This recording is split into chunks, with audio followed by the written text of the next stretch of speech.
러닝머신 타다 이렇게 된 적 있나요? 솔직히 한 번쯤은 다 당해봤지. 시동이 이미 켜져 있는데 괜히 허세 좀 부리다가 발 한쪽만 살짝 올렸더니 벨트가 슉 하고 잡아끈다. 발은 앞으로 쏠리고 몸은 아직 뒤에 남아있으니까 그 짧은 순간 공중부양 모드돌이 균형 잡으려 팔을 허우적댔는데 거울에는 내가 날개짓하는 펭귄처럼 비친다? 옆에서 보면 웃기기만 한데 본인은 진짜 눈물 난다? 특히 헬스장 사람들 다 보고 있을 때는 더 창피하지. 그때 깨닫는다. 러닝머신은 천천히가 생명이라는 걸. 물론 누군가는 이렇게 말해. 야, 러닝머신 타다 넘어지는 건 내가 못해서 그런 거야. 반은 맞는 말이야. 진짜 반응 속도가 번개처럼 빠르고 발이 벨트랑 완벽히 맞아떨어지면 안 넘어지거든. 실제로 프로 선수들은 이걸 훈련으로 써. 근육 폭발력 키우고 순간 가속 능력 높이는데 최고거든. 그래서 보통은 한 발만 먼저 살짝 올려서 벨트 속도를 느낀 다음 순간적으로 나머지 발을 맞춰 뛰어드는 거지. 근데 문제는 속도가 30km/h 넘을 때도 있다는 거야. 그건 그냥 구경만 하자 괜히 따라했다간 뉴스에 얼굴 나온다. 이게 진짜 기계손이라고? CG도 아니고 전기도 안 쓴다고? 그런데 움직여? 믿기 힘들겠지만 이건 전부 진짜입니다. 댓글창엔 요즘 이런 말이 많아요. CGI다, 가짜다, 합성이다. 하지만 이 손 진짜입니다. 이엔 데이비스라는 한 엔지니어가 600시간 넘게 직접 설계하고 제작한 100% 기계식 의수예요. 배터리도 없고 모터도 없고 오직 손목의 움직임만으로 작동합니다. 손가락이 하나씩 따로 움직이는 이유는 바로 내부에 있는 홀포 트리 메커니즘 덕분이죠. 이 구조 덕분에 한 손가락이 저항을 받아도 나머지 손가락은 멈추지 않고 계속 움직일 수 있어요. 그래서 비정형 물체도 자연스럽게 그립할 수 있죠. 추가로 무게가 걸리면 자동으로 고정되는 장치도 있어요. 10에서 15파운드 이상의 하중이 가해지면 내부의 레칫 장치가 작동해서 손가락이 스스로 멈추고 유지됩니다. 처음엔 프린팅으로 부품을 테스트했지만 지금은 알루미늄을 직접 밀링 머신으로 가공해서 더 단단하고 정밀한 구조를 만들어내고 있어요. 잡은 상태로 손을 펴지 않아도 물건이 고정되어 있다는 말이죠. 그럼 무겁지 않냐고요? 의외로 가볍습니다. 하루 종일 착용해도 팔에 무리 없게 설계됐거든요. 단 이건 이은 본인의 팔에 맞춤 설계라 다른 사람이 쓰려면 자기 팔에 맞는 소켓부터 직접 만들어야 합니다. 이은은 그 방법도 영상으로 다 공개해뒀어요. CGI 아니요, 이건 기술과 집념으로 만들어낸 진짜 사람의 손, 기계의 손입니다. 몸집 작고 말라서 학교에서 자주 무시당하던 남학생이 영화 속 로봇처럼 강해지고 싶다는 생각만 하다가 결국 직접 기계 다리를 만들기로 결심했지. 처음 만든 건 그냥 대충 철판 붙인 수준이었어. 알루미늄 박관에 약한 스프링 끼워 만든 건데 한 발 찍어도 소리만 크고 힘도 약하고 점프도 시원찮았지. 그래서 진짜 각 잡고 다시 만들기 시작했어. 먼저 스프링을 더 강한 걸로 바꿨어. 탄성 좋은 융수철로 교체하고 프레임도 아예 철제 앵글로 바꾸고 용접까지 해서 구조를 튼튼하게 만들었지. 그 앵글엔 볼트 구멍이 있어서 스프링 길이 조절도 쉽고 너트로 텐션도 정밀하게 조절할 수 있었어. 근데 문제는 발목끈이었어. 기존에 쓰던 나일론 끈이 힘을 못 버티고 끊어진 거야. 그래서 방탄조끼에 쓰이는 케블라 로프로 교체했지. 이건 성인 몇 명 몸무게도 거뜬히 버티는 강력한 줄이거든. 또 움직임이 너무 뻑뻑해서 롤러 베어링도 고급형으로 바꿨어. 쉽게 말하면 관절을 부드럽게 움직이게 해주는 부품인데 이걸로 전체 동작이 훨씬 매끄러워졌지. 이제는 책상 위도 퐁하고 가볍게 뛰어오를 수 있어. 근데 사실 얘가 이걸 만들면서 처음부터 마음속에 품은 목표가 하나 있었거든. 학교 뒤 체육창고 옆에 쌓여있던 그 낡은 벽돌. 맨날 걔 괴롭히던 애들이 발차기로 깨보라고 놀리던 그 벽돌. 이번엔 아예 운동화 밑창도 개조했어. 충격 흡수 잘 되게 하고 힘이 제대로 실리게 받아 고무판도 덧댔지. 그리고 다시 그 벽돌 앞에 섰어. 말없이 숨 한 번 들이마시고 몸을 뒤로 뺐다가 중심 딱 실어서 퍽 하고 발차기 한 방 날렸는데 진짜 벽돌이 와장창 깨진 거야. 그날 이후로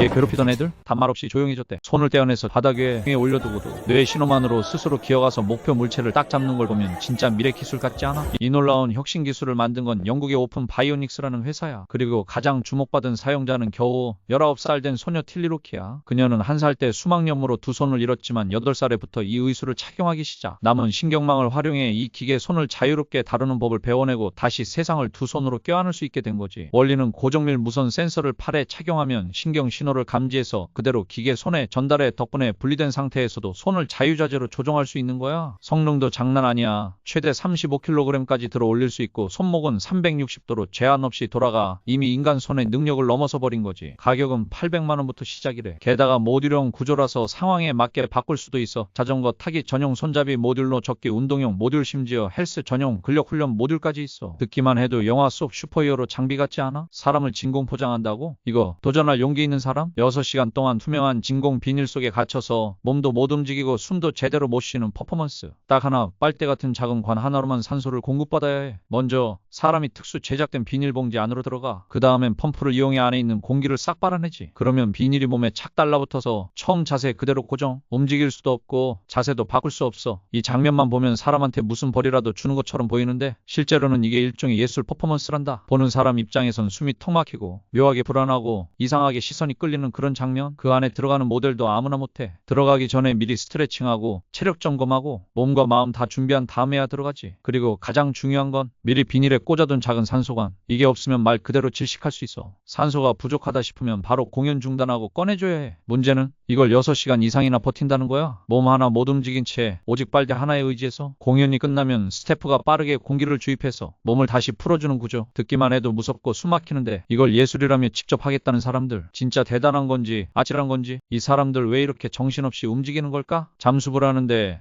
뭔 일 생긴 건가? 사실 저거 다 잠수부 목숨 살리려고 그러는 거야. 물속에서 작업하고 올라온 잠수부는 1분 안에 조치 안 하면 진짜 위험해. 장비 벗기고 바로 어딘가로 데려가는 것도 다 이유가 있어. 잠수부가 쓰는 공기통엔 산소 21%, 질소 79%, 그리고 헬륨도 조금 들어있어. 근데 문제는 질소야. 수심 10m 내려갈 때마다 압력이 1기압씩 올라가는데 이런 고압 상태에선 질소가 몸속에 더 잘 녹아들어. 물속에 오래 있으면 그만큼 몸 안에 질소도 더 많이 쌓이고 그 상태에서 갑자기 수면 위로 올라오면 압력이 확 떨어지면서 몸속 질소가 기체로 바뀌어버려. 그게 피 안에 작은 기포처럼 생기는데 이게 혈관을 막아버릴 수도 있어. 그러면 감압병이라고 해서 몸마비 오거나 심하면 죽을 수도 있어. 그래서 잠수부는 물 밖 나오자마자 감압챔버라는 특수한 공간에 들어가야 돼. 거기선 물속처럼 압력을 조절하면서 몸속 질소를 천천히 빼내는 작업을 하는 거야. 그러니까 저렇게 정신없이 움직이는 건 단순히 장비 정리하는 게 아니라 목숨이 걸린 진짜 중요한 절차인 거지. 수만 달러짜리 의족 대신 100달러도 안 되는 나무 의족을 직접 만든 남자 믿기시나요? 이 아저씨는 3기 고람 때문에 다리를 하나 잃었어. 근데 비싼 의족 값을 듣고도 절망하지 않았지. 스스로 노력해야만 미래를 다시 세울 수 있다고 믿었거든. 원래 목수였던 아저씨는 단단한 원목을 깎아 종아리 모양을 만들고 다른 쪽 다리를 모델 삼아 발바닥까지 정교하게 깎았어. 치수가 조금만 어긋나도 걷기 힘드니까 끝까지 신중하게 다듬고 튼튼하게 연결했지. 근데 나무다리라 불편하잖아. 그래서 발바닥에 자전거 쇼를 달아서 충격을 줄이고 진짜 다리처럼 움직일 수 있게 만들었어. 결국 단돈 100달러도 안 드는 의족으로 걷고 일하고 심지어 자전거까지 탈 수 있게 된 거야. 이건 그냥 나무가 아니라 자기 인생을 다시 세운 희망의 증거지. 이건 세상에서 제일 이상한 에스컬레이터야. 어떤 사람들은 이걸 IQ 테스트 엘리베이터라고도 부르더라. 왜냐고? 리듬을 제대로 못 맞추면 그 위에서 발버둥을 쳐도 결국 제자리 걸음밖에 안 돼. 특히 짧은 치마 입은 친구들 이거 절대 타지 마. 진짜 순식간에 민망한 상황 올 수도 있거든. 그럼 이건 도대체 어떻게 타는 거냐고? 잘 보면 별거 없어. 막 무리해서 올라타려고 하지 말고 그냥 엘리베이터가 내 발 앞까지 내려올 때까지 기다려.